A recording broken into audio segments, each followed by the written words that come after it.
All righty, folks, right on time. In the zone with VNZ. This is your boy Val. And Zyrus, what is going on? What we on? Big dubs. Big dubs in the building. Two in a row.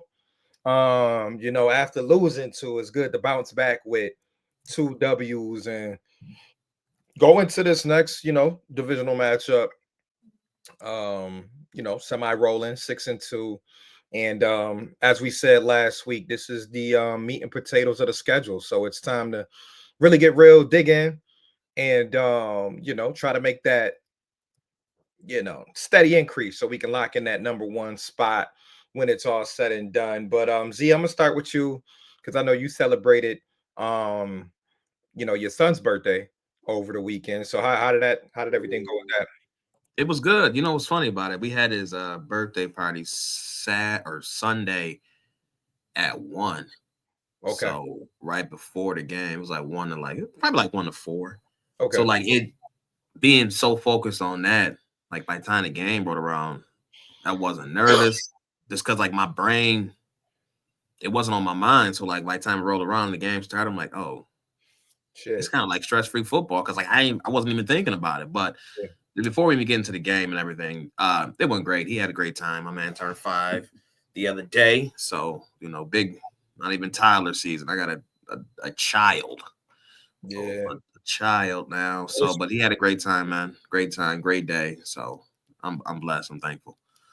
yeah, man, that's a blessing, man. I know we got another friend of ours who's about to welcome his first child into the world as well. My man CL, shout out to him. So I Shout out. know, going through birthdays and watching them go from the first 2 years when they trying to crawl and get into stuff, and now your boy 5. I'm pretty sure was he locked in the game with you when it was all said and done, or was he tired after the party? Oh no, he was good. He was Yeah, good. he was on.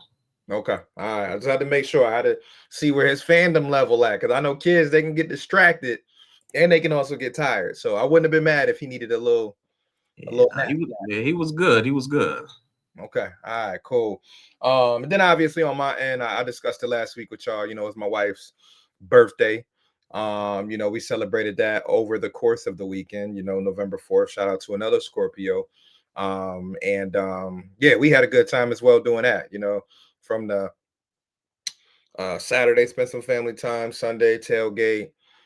Monday, of course, took her out to eat, brought her by my people's house and all of that good stuff. So once again, shout out to those who celebrating birthdays, who celebrating, potentially, bringing in, babies and all of that good stuff. Because obviously, I got to make this quick trip to Texas this weekend. That'll be the probably the quickest turnaround trip I ever made.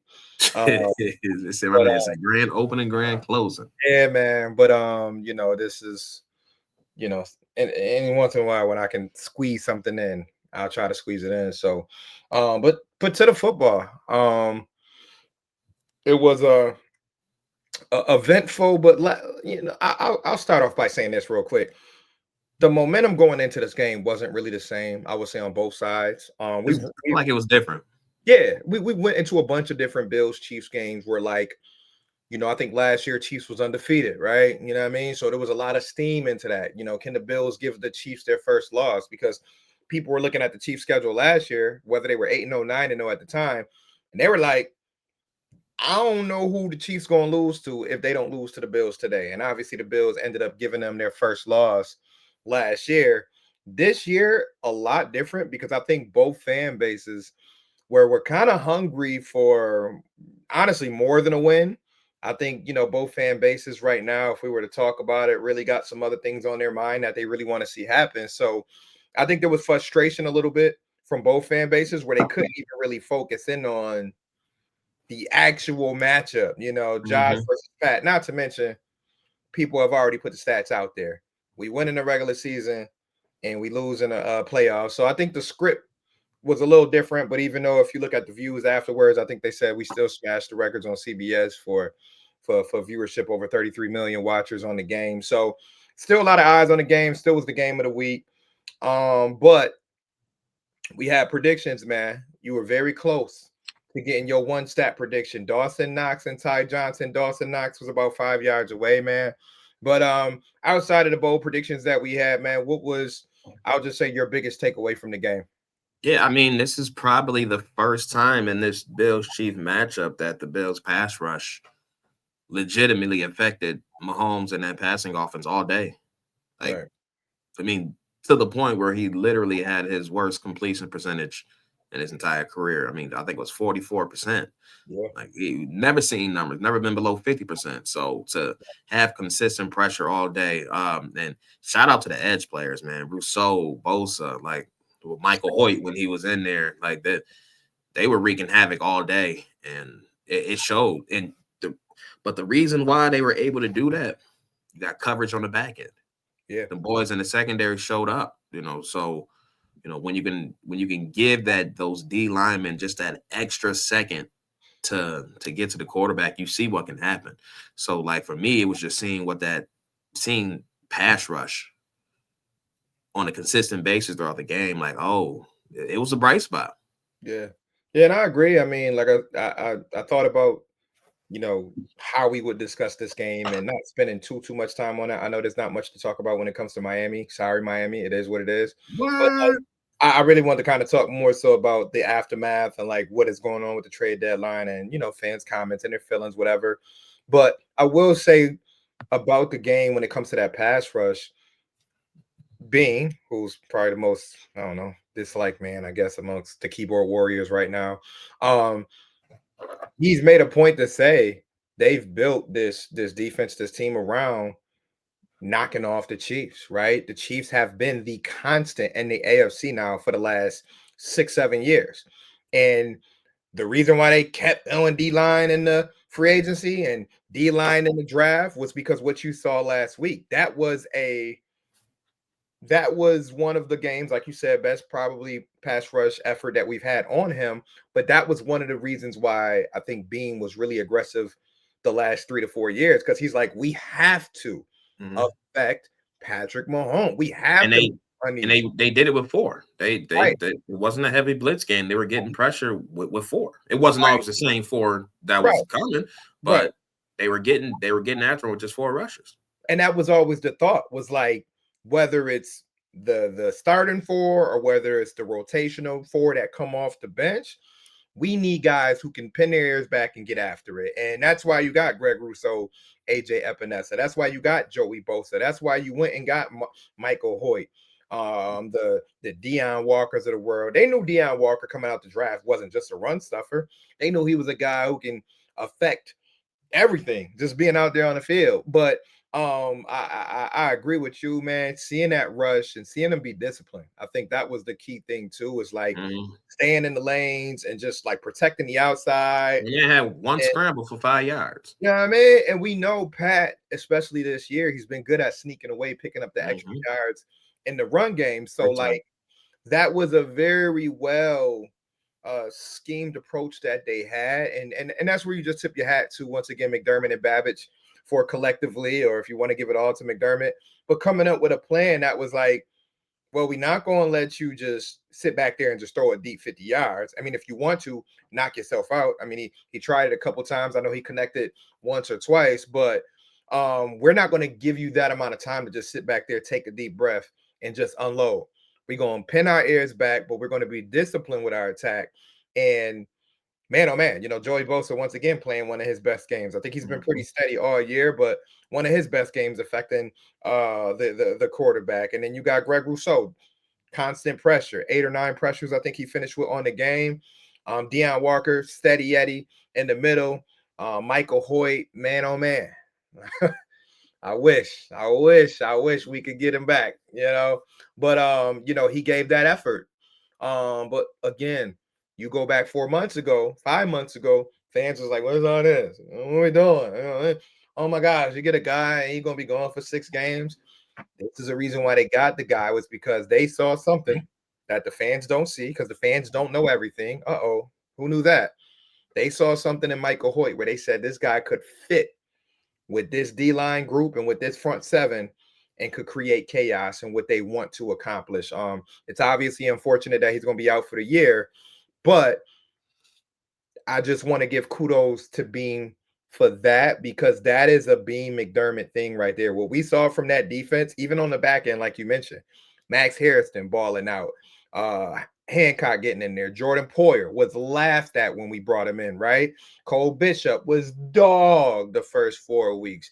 Even we had our own criticism, which it was warranted. You know what I mean? He still was looking wet behind the ears, still wasn't tackling, hitting holes, whatever. Travis White at times was out there, Jamarcus Ingram, Benford on the other side played solid. So like up and down collective effort, but I want to give credit to the guys who weren't on the field too, because you have to trust and you have to coach and you have to put these people out there in position to impact the way that they did. And obviously the players executed. So all around, tip of the hat to the defense. I will go to the offensive side real quick and just ask you, um, you know, we all know who was probably the player of the game on the offensive side, but I mean, who you want to give your flowers to? Yeah, but before we switch the offense real quick, I just want to just touch on the defense one more time real Yeah, quick. One thing I loved about it is they were doing some creative stuff with their personnel. Like there was a lot of times when you just had no defensive tackles on the field at all, yeah, and you had three DN down there, or you in a dime look with another linebacker in there. Like you saw Dorian Williams down there rushing up the middle a few different times. Like so, creativity that they pulled out there was listen, something that we haven't seen from this defense in a long time. You know, I feel like this defense is always you have an idea what we can do, or what we're gonna do, but can you stop it? right, This was a little bit different. Like they came with some different looks and some different, eye candy, and Patrick Mahomes really had a difficult time diagnosing what was happening. So right, like just the creativity. So it's kind of just piggybacking off what you said. Kudos to McDermott and Babbage and that defensive staff for putting a great game plan in place because as we know, Kansas City has a ton of speed, and the Bills were able to, neutralize that for that game. Not saying if they meet again, it's going to be the exact same right. outcome. But for this game, they did a great job of keeping everybody hemmed in, and it was nice to see, Max Harrison speed out there running stride for stride with Yes, sir. Worthy, and looked like he wasn't even at top gear at No, that. he Like wasn't. He looked like he was chilling. yeah, I said, "Oh, bro, is he jogging? Like, is he Yeah, just at a brisk run?" yeah, But because let's just see stride for stride. I said, yeah, "Oh, was okay." able So to turn the head that around and is a not even break complete, stride. yeah, that's a complete game changer. So, like, if I know I have that type of speed Come that on, can match these receivers, that's why I'm really excited to be playing Miami this week. So I'm like, all right, now you got Waddle up, you got Malik Washington, you got A Chance. So we got another track team. yep, Let me see what you look like this week against these athletes. And if I see it again and you stride with these boys, I'm gonna get even more excited than I am. item. And I have to give a shout out to Cole Bishop. Like, Oh man, yeah, bro, this the Cole Bishop game. He yeah, his hard, yeah, fingerprint was all over this game. The yes, sir. third down stop, the fourth down stop right after that. Yeah. The shot he And, put on and then Kelsey at the end Cam of the too, first yeah, half, yep, flying around the ball, being physical, being in place. I say, yo, all right, Cole. yeah. All right, That's Cole. But that's again, and I just want to add to that. That's what we talked about before when we say, and I think I've said it to a couple people. I'm like, I saw that in college. We just wanted to Mhm. see it in the NFL. He Yeah. was drafted because he was a versatile safety that could play at the line of scrimmage and go play deep back and cover tight ends, cover wide receivers. They was like, this man has so much flexibility. It was just a matter of putting it all together at this level and obviously being available, staying healthy.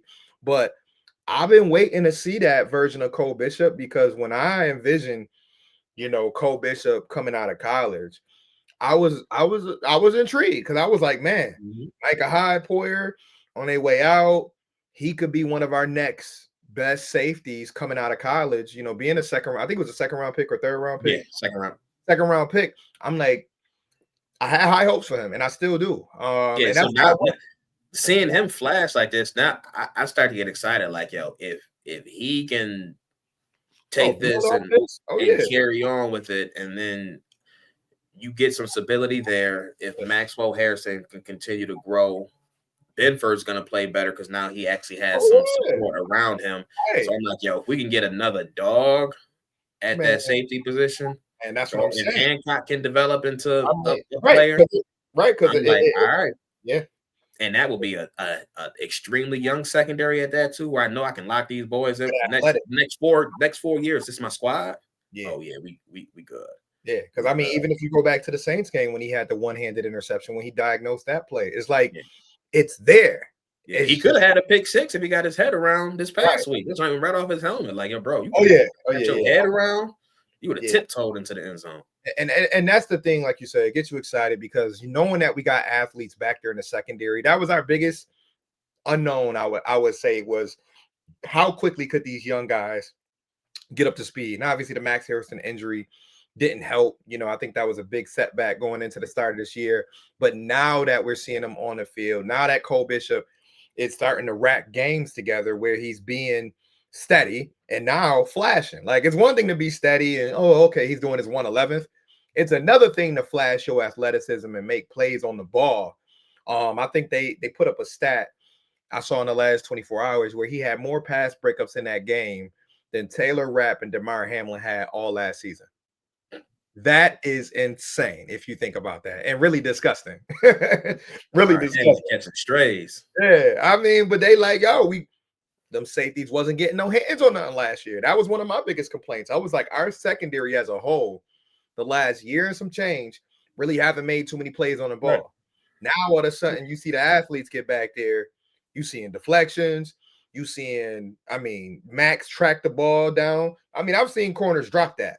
By the way, I've seen corners. That Carolina Yeah, just past Sunday, yeah, boy had the most wide open yeah, interception ever. yeah, right. I've seen corners and safeties drop those type of passes. So I'm excited for the secondary now, and that's why, again, which we'll transition to after we talk about the offense real quick. That's why I always tell fans to stay patient. Unless we talking about a 5-6 year veteran who done shown all he going to show, then it is what it is. I mean, you can get your rare chances where you turn into Lorenzo Alexander late in your career, but like most times you got to give these young guys some time. And right now, Cole Bishop is showing that. Dalton Kincaid, which we're about to get into, is showing that. James Cook. After his first year, some people are like, oh, he's no, we still need a real running back. You can throw Spencer Brown in that It's a same boat. Like it's a lot of examples of yeah, these players coming into their own. right. So offensively, like I said, we could spend the whole episode talking about it, but I don't want to drag it out too much because honestly, this should be an episode where we reflect on obviously the last 5-6 days, give our Miami prediction and get ourselves out of here. But offensively, who did you want to give your flowers to most? I know the most considered it another, obviously big day for Kincaid, but who'd you want to show love to? You know, it played out the way that I thought it would. I said this team needs to let their best players be their best players. And right now, James Cook and Dalton Kincaid are their best players. And I'm happy that they were the ones that were really benefiting from this game. Another even more of a healthy dose from James Cook, not an amazing yards per carry standpoint, but 25 plus carries over 100 yards working like that. You Yeah. know, first half was definitely better. They tightened the hatches a little bit in Yeah. that second half, but it was still an effective run game. So pound for pound, another good game for Cook. Kincaid showed up, and Khalil Shakir do what he does. And shout out to Elijah Moore too, big catch down the seam. Yes. Dawson Knox, big catch up the sideline. But Right. from a flower standpoint, man, I gotta shout out my man Reggie Gilliam, man. My man is out here balling. He Yes. listen, he's been steady since he's been on this team, been in the league. But Right. this season, he been on shit. The way he's opening up these holes for James Cook, and right now, when you have him and Jackson Halls on the field at the same time, Yeah. great things are happening. Yeah. Like And believe every time this. you see a big James Cook run, those two are on the field making meaningful blocks. And I want to add real quick too, believe that the wrinkles are coming too. Oh And yeah, that's what I love is because now that the league, you got Tony Romo, Jim Nance, you got Mina Kimes, you got Dan Orlovsky. All these guys are now starting to talk a lot more about Reggie Gilliam and Jackson Hawes and they're blocking. Best believe my man Joe Brady is like this. mm-hmm. I got something, and he's used it a couple times already. Jackson Hall's got his first touchdown, just being essentially wide open off of play action. But like best believe I know Joe Brady, and I know he's got some criticism too from myself. I know he got something in the tuck that's like, yo, wait for it. Wait for it. And it's coming. And it's going to be 30, 40, 50 yards too. Because one thing I know about Reggie, I've seen him before. He can run too. And he can catch the ball. And same thing with Jackson Hall. So, but I'll let you continue with the Reggie Gilliam, flowers. Yeah, it's just it right now. Good things happen when you run behind Reggie Gilliam, Yeah. and like I've been saying for all season now, their best formula is when they got their heavy 2 and 3 tight end sets or 12 and or 13 personnel, and it's working. They're throwing out of it with high efficiency, and they're running great out of it. Like every week, you're seeing it time after time. So like I hope they just continue to lean into it, because that is when this offense is at its best. They're able to play action out of it. They're able to play bully ball and let this big line that they have, this athletic line, just go downhill. Like as you know, you got the nasty boys up front, and once you get them going too, and you got Spencer Brown pulling, like ain't nobody trying ain't no linebacker trying to run head up with that. Good, yeah. That ain't fun. Like, bro, I know these boys sign up for a living, but you're not trying to see this 6'7", 315-pound dude with a neck roll running at you. Like, come on, bro. Yeah, it kind of makes me think about, obviously we're about to get into playoff time, and you always talk about the teams that can travel, right? In any weather, teams that are built for the playoffs. We always say Baltimore is one of those teams, Pittsburgh. But the Bills, I think McDermott over the last couple of years, really, along with Joe Brady, like I said, I'm okay being that guy that can be critical of a coordinator, but it can also give flowers. So like I'm giving flowers to him as well this week, because it's like they are showing that they are ready right now to be that team that no matter where you play them, don't 12 inches of snow, rain. They're going to be that team that's going to be ready for any formula that needs to be done. Whether it needs to be a Josh Allen hero game, we know Josh Allen can put on his cape. But if it needs to be just straight dirty, physical, just downhill, like you said, 3 tight ends, we could throw in Alec Anderson if he's feeling good, the fullback. If it's one of those games and your team is all coming in all cute and dainty, they try to make sure the gloves match the shoes, it's going to be a long day for your team. Because this is the type of team, quiet as kept, they can play with anybody in the AFC. And they've shown that, because the 2 top teams that we came in saying are our biggest threats, we've been able to, in the first game, show that we can come from behind, use the passing game when we need to. And now the second game is what we call the next version of the Bills, which has been, we can control the clock, we can give it to our best skill player in James Cook, and we can just give it to our guys until you prove you can stop us. And to me, that's stressful to a coordinator, because it's like, I mean, shit, do we put 3 linebackers out there? Do we go I mean, that's a perfect example of what the Carolina game looked like. I ran that pitch play until oblivion, until you prove you can stop it. I'm just keep punching you in the face until you prove that you can stop it. And I love that Joe Brady does do that. When he has something that's working, he'll say, all right, we're just gonna keep leaning into it until you show that you can stop it. I love that mentality about it. Or unless you change your personnel, right? Either or. You know what I mean? Like, if you want to bring the safety up, like they're forcing teams to make decisions and make adjustments through the game. And to me, that's the sign of a good offense. And if you look at the rankings that came out today, I know you got all type of rankings nowadays just because of the way analytics are nowadays. But old school analytics, it was yards per game and points per game. We're top 3 in points per game on offense and number 1 overall in yards per game in total offense. Guys, that's not a myth. That's not a typo. We have a top 3 offense, even with our deficiencies, even with not having a bona fide number 1. So I do want to give flowers where it's due, that the offense as a whole have found a way to be productive and do it in big moments. I know the 1 or 2 games that we had, back-to-back night games where we didn't look our best offensively. I get all that. Just the NFL though. You're going to have some games where you don't look as sharp as you should. The own quarterback said he wasn't sharp. The own quarterback said that his feet work was sloppy. But yet fans want to point in other places. So I do want to ask your opinion. Obviously, the deadline is done and over with. We're recording after the deadline. What's your take on how the deadline went down? Obviously, we know the Colts made a splash move. We know Jets offloaded some players. Seahawks got a little bit better. What are your thoughts on the trade deadline and also on the reactions from the fan base? Yeah, I mean, it's interesting though, because you have, over the last handful of years, you always have such a build up now to trade deadline day, and even a week or two leading up to it. So you had a couple of the NFL insiders saying they expect 10 to 12 trades, and such is interested in this player and that player. So like, there's been a ton of build up, but to see at the end of the day only two teams in playoff contention, making move, or I guess three technically, Jacksonville making moves. That means a lot of the other teams that stayed pat. Like there wasn't as much moving as expected.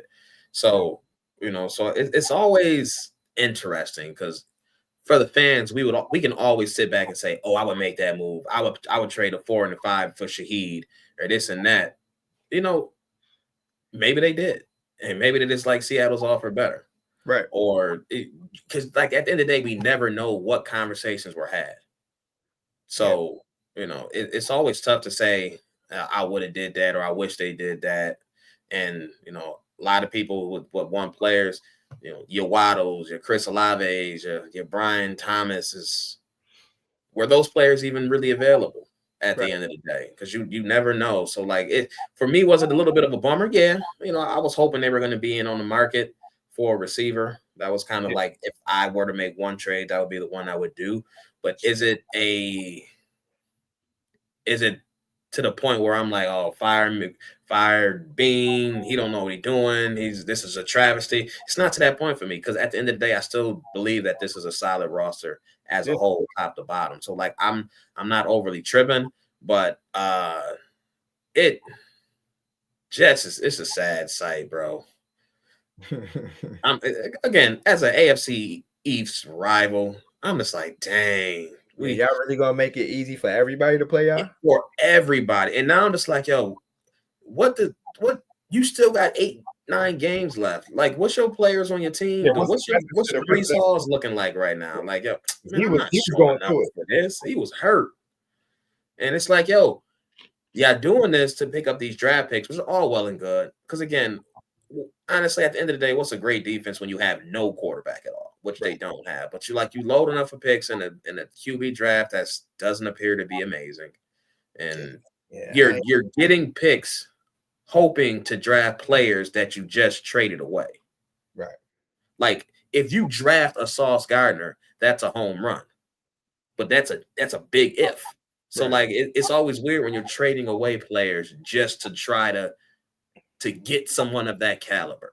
Yeah. And for that Cowboys trade for Quentin Williams didn't make any sense to me from the Cowboys standpoint. Like, where are you going right now? Hell no. Nowhere. Madden. Yeah. It's like, yo, Jerry Jones is making trades. That's a trade to make a trade just for the sake of making a trade. Like, look at this. Look who I just got. But like, for what? That player's not going to get you over the top. Great player.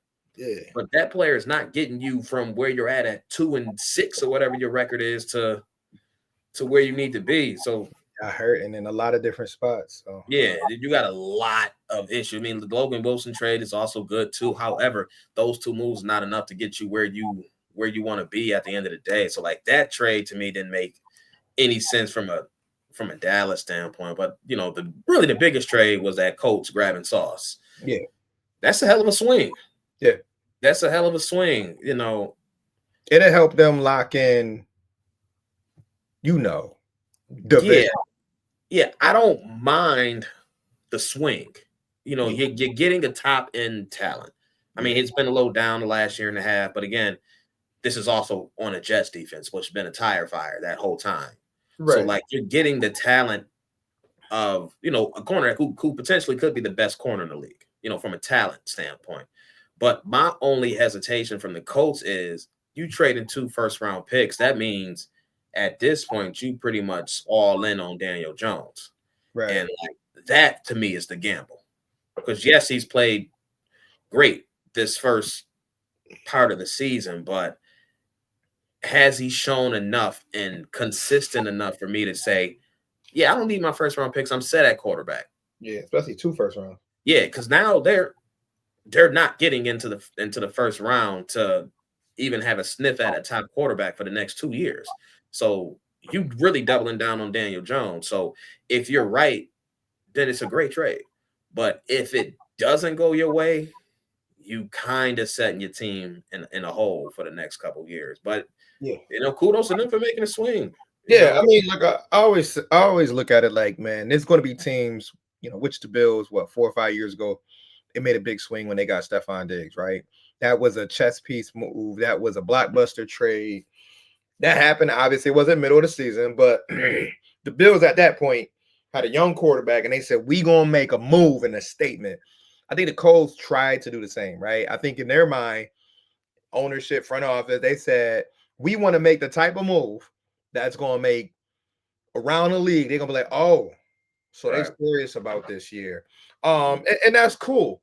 I think my only beef is um my only beef with them is that you have to now be sure that that's really going to be y'all formula, is that y'all going to be more focused on pass defense than being a real complex defense. Because the reason why I say that is because if you look at the top of the AFC for the last 4 years, it's been three teams.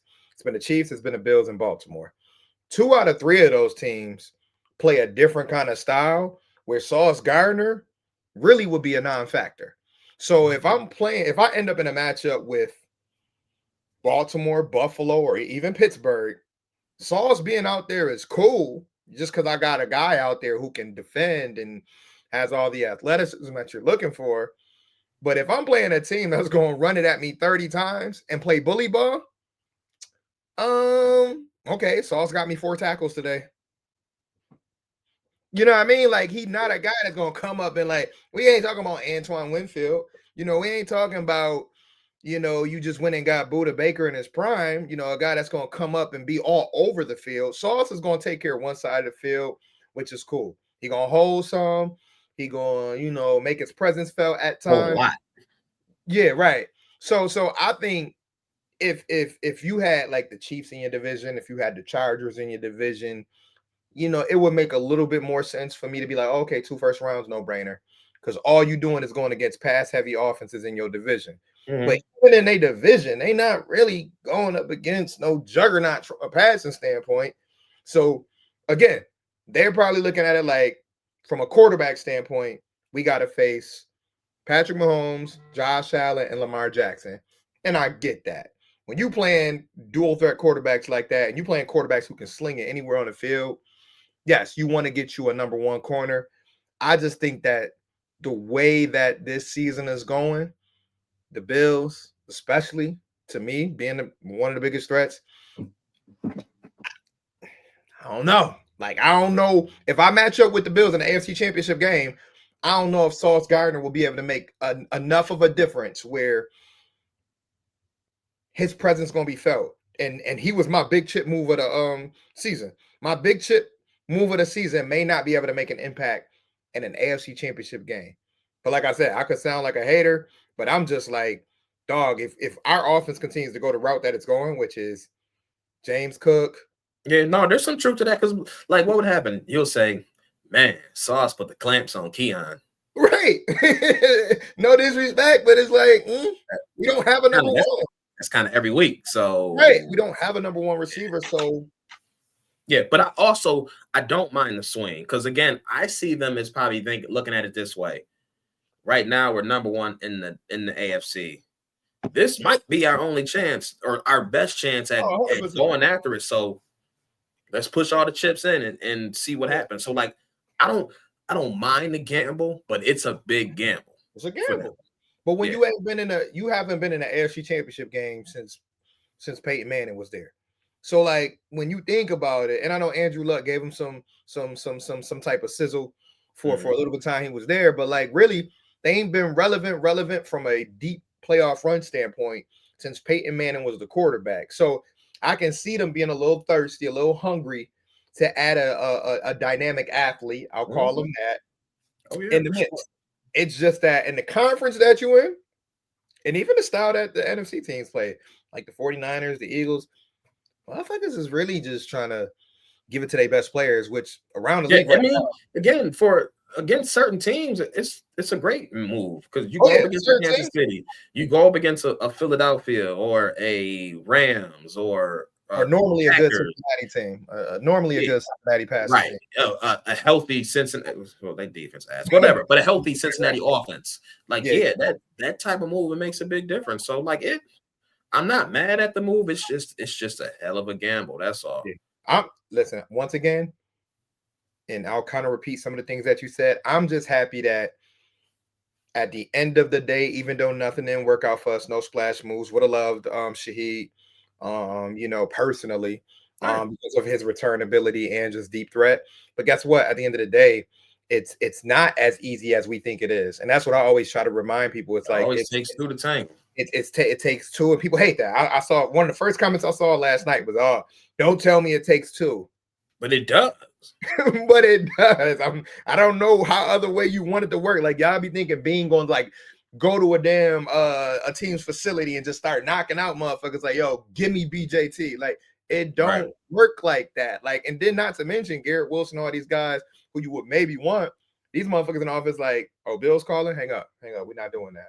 These Yeah, I mean, motherfuckers it was hung up report. the I phone. think, I think Diana Rossini said AFC East teams It called was it like, just. They nah, said, yeah, we not making that move. all the So that ops. that knocks all that out the But that's window. what Like I'm saying. I would love to have him. Man, However, I would give them an offer they can't refuse. All right, big you guy. you know they can still say no. Right, all right, big guy from the couch. Yeah, I get it. Right. But like When again, was the last like intra-division trade in the AFC East? Like of anybody of consequence? Like it's still I don't know. fucking Yeah, Drew Bledsoe. Like what? Jonu Smith, Jonu Smith, he wasn't. Nah, Yeah, but I like really don't it's know. like if they say no, it's no. Or if the numbers don't make sense, Bro, it's it, not. We it's wish not you. the end of the world. It's a lot of other teams who didn't make moves either. And to me, that was the part I was going to get at. Was like It that's the speaks part volumes. that's the part that made me feel even a lot better. Was that even though we came away with nothing, right? Chiefs didn't get nothing. Chiefs didn't get better. Patriots didn't get better. Steelers didn't get better. So I'm like, I'm looking at my competition, which is really those three teams. I know Baltimore added a linebacker to the mix. Okay. But I'm just like, none of the teams I'm really competing with got better. And I Right. still am not even fully healthy, to be honest with you. And I'm still knocking heads off. I'm still the number one offense in the league. I still have my MVP quarterback healthy. I still have a top 3 offensive line. I still have a top 2 running back. So, like, when you check off them boxes, you like, oh, well, shit, the sky not really falling. But again, this is the last thing I'll say on this. This is just built up frustration from a fan base and radio, media, whatever you want to call them, from all the shit from this off season, from all the shit from last year, and they just now they're building up for a moment where they can just point and just dog Bean and call for his head, which ain't gonna really happen. But like it's like so many people want to get the gotcha moment with Bean, where it's like they almost want to root against the Bills. Like I remember going into the Chiefs game, I saw some people like I almost would rather they lose so that they trade for somebody. I'm like, Right. y'all Like have lost force y'all a trade. mind. I'm like, yo, that's weird to me. Yeah, that's weird to me. It's Like like, y'all have legit all lost right. your minds because y'all want to prove something to a GM, a guy that gets paid millions. Y'all trying to prove something. You from your recliner are trying to prove something to a GM who has turned this franchise around. Y'all want to give too much credit to Josh. We know Josh is all everything, but Josh has also had his faults. Josh has also had his moments where we've lost some of these big games. Y'all keep trying to point it to being on the radar. Well, he's the reason why we've come up short in the playoffs. I forgot he was on the field for that 4th and 3 and 4th and 6. I forgot. Yeah. But if we would have had a number one, oh yeah, y'all forgot Diggs was on the team for 4 or 5 years. We still didn't win the Super Bowl. Yeah, it's not as just easy to just say it's this reason. It's multiple reasons. Multiple things have to fall in your favor to win a Super Bowl. It's not just because you don't have a number one, because we had a number one, guys, for 4 to 5 years. Okay. Now you good, but I'm just like, I hate the way some people think from a simple-minded standpoint that it's just one thing that's holding us back. Right. It's not. Everybody got to be on the same page at that moment, wherever we get there. But this whole trying to wait for a moment to just point the finger at Bean or McDermott, that shit getting old to me because I'm like, Yeah, y'all not really fans then. Yeah, and I listened to the radio the last couple of days. I just hear people calling in saying like, "Yo, him not making this trade is setting this team back years." And I'm just like, "Yo, actually, it's not. Like not mortgaging the future. It allows you to have a little bit more longevity because you're not saying throwing away picks is a waste, but you're still allowing to replenish the pipeline moving forward. So like." I think people just get butt hurt just because they didn't make a trade. Like, yo, it's okay. They stress, man. And those are the people who have to make a trade in order to win. Like I said, number one offense. and they flirting with being a top 10 defense now after the last 3 weeks, which is crazy. Top 10 defense in some statistical categories. And you have beaten 2 of your biggest ops coming into the season. Right. You have beaten 2 of them. So if they're trying to catch you in this second half of the season, you got to win on them. But that doesn't matter to some of y'all because we don't have a number one. Right. Okay. Anyways, to Miami. I want to get right to the nitty gritty. What don't you want to see happen? All right. I know that there was a injury. I don't want to see anybody get hurt. That's it. I was about to say. I know there was an injury report. We can't catch a break, man. Every year we getting defensive players out, long-term injuries, back-to-back weeks. Yep. Ed Oliver, Michael Hoyt. Can I just get out with a clean game where we don't have any major injuries? Hell, I don't even want minor injuries. I don't want even outside of a bruise. I don't even want nothing. Like, can we just get out of a game healthy, please? Even if you got a bubble wrap. Because I've been waiting to see this team at full strength defensively all year, and we literally did not see it one time. Right. At one point, we did not have a fully healthy D line to see even the top 6, 7 go at it. Yeah. We got Daquan Jones was out. Hoyt and Ogunjobi was out. Now they come back. Daquan Jones hurt. DJ Sanders hurt. Hoyt and Ogunjobi back. Ed Oliver hurt.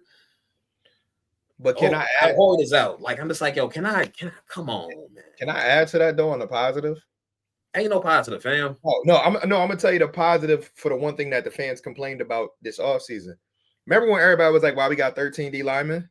This is exactly why. Because we know, and Bean knows this too, they have dealt with so many injuries. It's better to be safe than sorry. Because I remember at one point, I was like, yo, bro, we got like fucking 12. We got way too many. I'm like, how are we gonna do this? Fast forward 5 months later. Mm-hmm. We have the game we just had against the Chiefs with like 4 of the dudes you mentioned was out. Daquan Jones, Ed Oliver, TJ Sanders, Michael Hoyt towards the end. No Landon Jackson, obviously. Yeah, Dwayne Carter out for a whole season. Right. So that's 5+ names. Mm-hmm. And we still gave Pat Mahomes nightmares. So like, don't ever tell me as a with fan, Jordan Phillips and Fedarian Mathis playing. No disrespect to them. Right. No disrespect. And you got your 4th rounder starting, Deion Walker. So like, don't ever tell me that, you know what I mean, they don't try to do everything they can to make sure we good to get through a season, because it literally took practice squad off the couch motherfuckers, and we still had that motherfucker going in the 4th quarter with 13 points. So I just had to say that because I said that's the only positive, because I'm like, I remember we had so many D linemen. I'm like, yo, where's we putting all of these motherfuckers? Right. And then injuries happen. So again, yes. Yeah. So outside of injuries, I want to see the Bills offense and defense do it again. That's it. This was the most complete game they had against Kansas City. Go out and put another complete game up, offense and defense. It's not even a certain like point total I'm looking at to say this guarantees a great output. I'm just going to strictly say I want to see the offense look like a well-polished offense and the defense be able to dominate a Miami team that is looking for any reason to shut it down. Yeah, 100%. 100%. Like I don't got too much to add, because I do think with some of the injuries that I'm seeing pop up on there, Cook may be out. I know they said that he fought through the game with the ankle, but they're saying that he didn't practice as far as Wednesday's practice. I know this will probably come out on Friday, but he didn't practice the first day of practice. And if it really did get sore after the game, like they mentioned, as much as I hate to say it, this might have to be a Ray Davis and Ty Johnson game, where, excuse me, they can show they work for one game. I got all the faith in the world in Ty Johnson, Ray Davis. Yeah, you can show me something, please, that you're still okay. So I'm just saying, we just talked about health as well. I would love to see James Cook continue what he's doing, especially the fact that he got a chance to lap Jonathan Taylor. But do I care about him lapping Jonathan Taylor for the Russian title, or do I care about him leading us to the Super Bowl in January? I'll take the latter. All right, that Russian title that can wait. Yeah, we cool. It's cool you in the convo, but James Cook has been our best skill player all year, if not our best player, period. So, as a matter of fact, I can just say that he's been our best player, period, all year. So, yeah, if he doesn't feel better than 90%, I'm not playing him this week.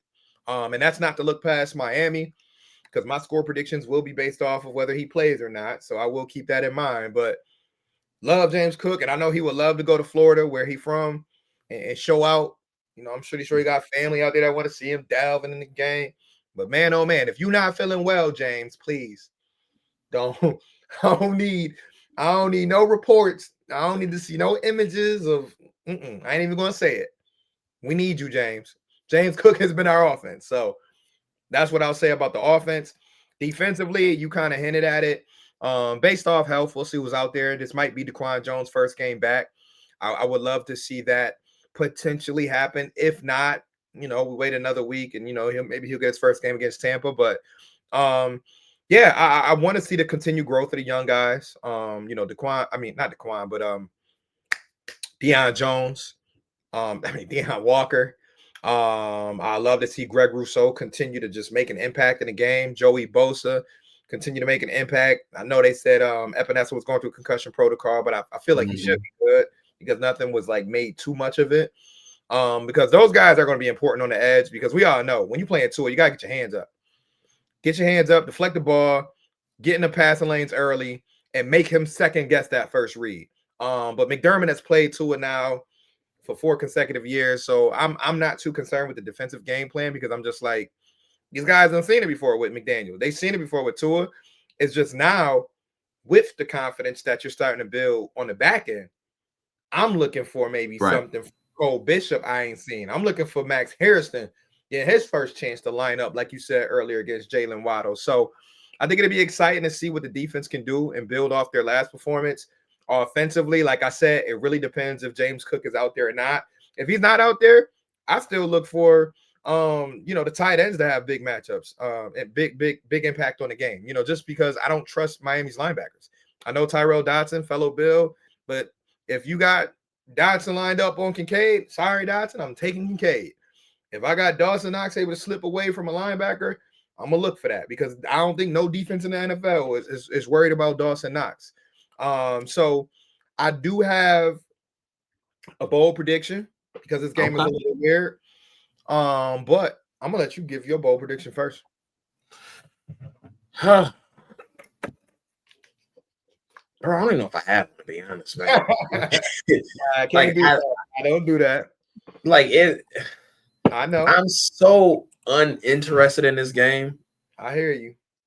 If Miami comes out and shows some life, then I'll feel different. But I honestly already feel like at this point in the season, they're at the point yo, what do we got? What are we doing? But now you gotta play for the incentives. You gotta play for your name. I always think about it as a fan. I'm like, I gotta go back to playing ball. Yeah, because you it's an audition for other teams too, and you want to put your best foot forward. But collectively as a unit, if things don't go their way in the first 10 minutes, that's gonna be the key. Things can go early. It can go downhill quick. So my bold prediction is, I don't know if it's even bold. It's bold because Tua don't get sacked often. I got 5+ sacks for the defense. Okay. You don't really get sacked like that, so that would be kind of bold, because he don't really I think it's a 5-sack performance from the defense. I just think the way the line is rolling right now, and the lack of incentive, for lack of a better word, for Miami is, I think if they get behind, it's a wrap.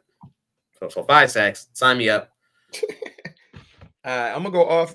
I'm gonna go offense and keep it pretty vanilla. But I think Josh Allen has a 300-yard game. What against Miami? That's crazy. It is, right? Never seen that before. Never seen that. I just the only reason why I'll call it bold this week is because it hasn't been needed. This is not an offense that relies on Josh Allen arms, which guess what? That's okay because I know my quarterback at any given moment can make throws when he needs to. So I just think this week is going to be unique because we don't know the health. And not to say that this is long term with James Cook, because I'm telling you right now, if this was championship week, I know James Cook, tweaked ankle or not, James would be out there. He'd be like, yo, wrap my shit up and I'm going out there. This is not the playoffs though. So he might potentially miss this game. If that's the case, I can see Josh, of course, still leaning into the run, doing those things he need to do. But I can see him working Kincaid. I can see him working Shakir, working Keon, working Elijah Mitchell. There was a little tidbit of something that McDermott said, or even Josh said about guys and touches and things like that. I kind of think he was hitting at guys like Elijah Mitchell, because he was like, Elijah there's Moore. guys, Elijah Moore, because Elijah Moore gives me vibes, and he's done it before in the past, where he like, yo, give me the ball, I can do something with this shit. So I kind of feel like behind the scenes, he probably like letting the coaches know, like, I ain't even trying to be the me guy, but I'm just saying, like, first off, I got like 6 catches on the year. Just give me like a couple more a game, and I can help y'all with this passing offense. So I feel like Elijah Moore might have a bit of an impact in this game. And I just feel like the passing offense has a chance in this game, especially the way they've been rolling with the run game. Miami might bite into, being a little closer to the line. I just think Josh, he might just have one of those games against Miami where he just rip it for like 3 quarters. It's a Miami game. Yep, 4th quarter. AFC Offensive Player of the Week. Yep, 4th quarter, baseball cap. And most Bills fans, if they, got their right mind, is cooling for the day. But I'm looking for a stress-free game. That's what I don't need nothing too close. I know it's a divisional game, so I do try to brace myself like for the dumb shit, because I know divisional games can get weird. I've been a part of them. I'm never surprised when it happens. But in this situation, coming off what we just came off, this being a veteran-led team with Poyer and Phillips and all those veterans around the team, I think they're going to have the young bucks ready to roll. So with that being said, I'll give my score prediction. I'm going to go 30-17 Bills. Can I see it being crazier than that? Of course. But I just am not sure what's going to happen with Cook. And me personally, like I said, I would love for Cook to get that rushing title. But if that ankle ain't 100%, I feel like this the week I'm going to sit him out. Just because the initial reports was that he missed the first practice of the week, which is never a great sign. It happens from time to time.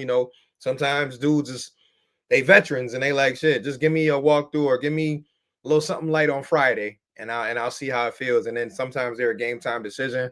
But in this game and in this situation, especially when I got a guy as fresh as Ray Davis, like Ray Davis, you should be running lights out if you touch the field on Sunday. Right. Like, quiet as kept. You need to prove your importance this weekend if you are called upon, because that offensive line blocking. So he need to get his boogie on. And I know running backs, they find their groove the more they touch the ball, and he hasn't had really had the opportunity. He hasn't really had no. Yeah, he hasn't had no. But when he does get the chance, he needs to show up. And if Cook is hobbled a little bit, I don't want them giving him 15, 20 carries a game, even if he is healthy. No, lighten the load this week. Let Ray Davis get a little bit and see what he can do. See if he can get his confidence up. See if he can, get that ball downhill. So I would love if Ray Davis got a good chunk of carries this week. Yeah, because we said that last year. We felt like we had the best running back room in the league. So let that room prove its worth this week, if it comes down to it. Because like you said, coming off of 27 carries, I forget if he had any catches, but coming off a game where he had a heavy workload, I will not be surprised if Bills and athletic staffs sit down and be like, we're going to hold him out. And guess what? I'll be okay, because it ain't like you're doing it because of your opponent. You legit are looking at one of your, if not your best player right now, and saying, who I need for the long stretch. 100%. I need him if we really gonna make a Super Bowl run. So, so like I said, I'm gonna keep it 30-17. Miami, I said they might get some, some stuff here and there because I don't think it'll just be a straight shutout. But shit, you never know. Shit, they could jump on top 14-0, and that could be all she wrote. So, what you got for the score? Yeah, very close to yours. I have 34-19. Okay. So, I don't think it's a game that Miami is gonna hang around. I just don't. Right now, first of all, they don't have the horses, and I just don't think they have the motivation, and I don't think they have been showing up for their coach to really put it all on the line. Yeah. And you are coming up against a team that is hot, coming off back-to-back wins, and to win against one of the best teams in the league in an environment that you know are going to have a ton of Bills fans into. Because Miami Dolphins fans is almost as bandwagon as they get. If the team is rolling, they'll be there. If they're not even close to that stadium. And Right. Bills will travel. It's Miami, so it's going to be full of Bills fans. So yeah. Oh yeah, they taking over that stadium. Safe travels to all y'all Bills fans, by the way. Yeah, I know Fort Lauderdale about to be might as well be Buffalo. Might as well be Cheektowaga. Like it's going to be full of Buffalo fans, as it always is. That's 100%. Which, damn, that means the airport gonna really be whatever. So I will give my quick thoughts on my potential upset of the week. I was really looking at the game of the week. I think the most intriguing game of the week got to be Tampa Bay versus New England. Oh yeah. So I think even though they play at the same time as us, I will be paying a lot of attention to what goes on there. Obviously, with us trying to get that number one spot, it'd be nice if Baker Mayfield can, have a day. Even though I know he got some weapons out, but I'm gonna go the other route, and I'm gonna say Indy drops 2 straight. I know they're fresh off of the splash move. I'm not too sure what Sauce gonna be able to give him, even though this is the perfect game for him, going up against a guy like Drake London. But I don't know. I think Atlanta desperately, if they going try to do something, wild card or whatever, they desperately need to try to find some type of some motion as we go into this lovely month of November. So that's gonna be my wild card. That's gonna be my upset of the week. Like I said, it wouldn't hurt us either, so I will be paying attention. But I from a physicality standpoint, that's gonna let me know what I need to know about the Colts, because I think if Atlanta does the right thing and they use a lot of Bijan, you got the battle of the 2 of the top 5 running backs in the league, Bijan and Jonathan Taylor. So should be entertaining. But I will be tuning in. Oh, I'll be on the flight coming back, but I'll be trying. Oh, that's the 9:30. That's a good morning game. We finally got a good morning game. All right. That's 9:30 a.m. So I didn't even realize that. Yeah, I'm looking too. I'm like, oh shit, 9:30. So yeah, that'll be a nice little something to watch. I'm in and off flights coming back home. But yeah, so I got Atlanta in that matchup. What you thinking? It's a couple whack ass games. Oh, 100%. That Cleveland Jets is crazy. That don't even need to be on TV in their market. Like, ain't nobody trying to watch that game. Yeah, that's like nobody. Like that New Orleans Carolina game is trash too. I was like, ugh, this is terrible. But a matchup that I'm interested in is this Pittsburgh Chargers game. Oh, that's a sneaky one. Yeah. Yeah, my gut is telling me that Pittsburgh is going to go win the Chargers and pull a mini upset. I say mini upset. It's only a 2.5 point spread, and that's at home for Chargers. So so that's close to Vegas calling it a pick 'em. But I have still yet to see Chargers really show up for big games on a consistent basis. Right. Not that I love Pittsburgh, because I don't. Yeah. But I just don't have a faith in the Chargers yet. Yeah, until I see it. So for my upset of the week, I got Pittsburgh over Chargers Sunday Night Football. The other one I will tell people to keep an eyeball on, because even though we got some dog games, there are actually a couple other ones. I look at that Baltimore, Minnesota. I was just about to say that. You got Lamar back. JJ McCarthy is back. Yeah, that's a sneaky one. Okay, now. And, Baltimore 4.5-point favorites on the road is. That's a sneaky Minnesota one. got a nice little defense still too. That's a sneaky one. Yeah, it's like, all right, what Baltimore team gonna show up? That's what it boils down to. Hey man, they know that. Listen, the thing is, the margin of error for a team like Baltimore and the Chiefs right now is crazy. They can't. They have none. Yeah, not right now. City has a small margin of error. Baltimore has none. Yeah, especially in that division with the Steelers right now. Steelers. If Steelers win this game, granted, Baltimore plays beforehand, but if Steelers win this game and Baltimore somehow find a way to lose, Wildcard City. Yeah, at best. That'd be six. That'd be what, 6 losses? What is? Yeah, that'd be 6 losses. Baltimore, 3-5. If Baltimore drops to 3-6, they pretty much got to run the table. That's crazy. Yeah, the AFC gonna look so crazy. Listen, man, I'm almost at the point now, right? If the playoffs happen and Baltimore's not in, or KFC's not in, or KFC, disrespect, and Kansas City is not in, or just a low wild card, it's almost like the Bills have to win. Oh yeah, no, I mean it's already it technically is already at that point, and that's why it has to happen. Questions of the fans I get, but like you don't got to go overboard. But like you done beat 2 of the teams, and right now you 6-2 with a realistic chance of getting the number 1 seed, with the other 2 falling apart. This is your chance. And I know we've talked like that before, but no, for real. Like you've beat both teams in the regular season. I get it. But like this is your real chance to get your wins, win this week. All right, let's not BS around. Win this week.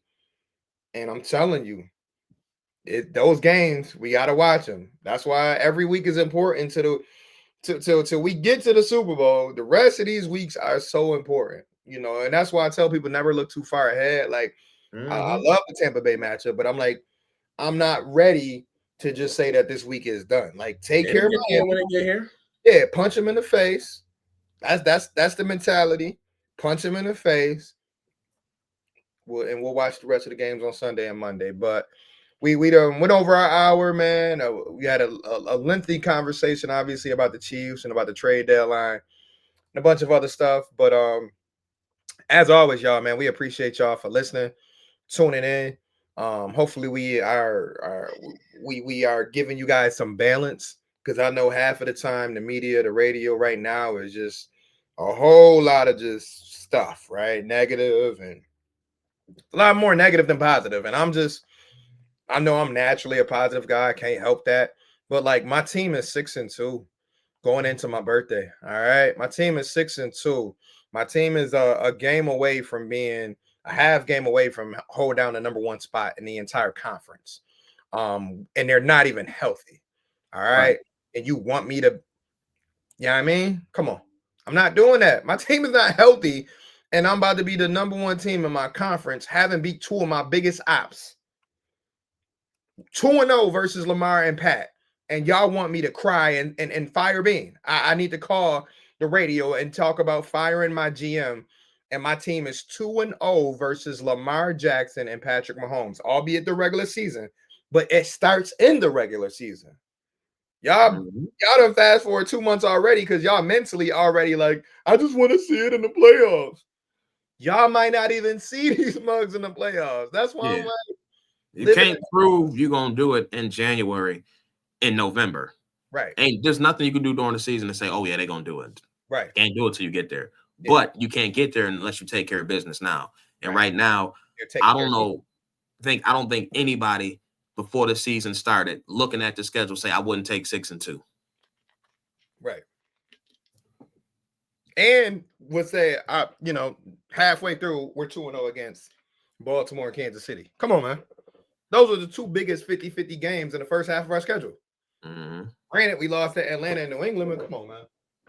But anyway, like I said, we don't went past our time. So I just want to say, like, subscribe, comment, share. Like I said, we all about trying to spread love during this holiday season, man. We got Thanksgiving rolling around. We got my birthday rolling around. Happy birthday, right? We got Christmas, less than 8 weeks away. So stack your money, right, guys? stay prayed up. Love your people. Hold on to your people. There's a lot going on across our world, so stay locked in, tapped in, as people would say, to what's going on in your surrounding areas, in your cities, your states. The country is what it is right now, but we gonna do what we got to do and enjoy our Bills season, man. Any last words from you, man? That's it. Go Bills, man. You already know what it is. You already know what it is, man. Let's keep cooking. Let's keep rolling. And next week, let's come back after another big dub. Let's do it, baby. Go Bills. Jordan Poyer revenge game, baby. Oh boy. That's right. We out of here. Big dubs.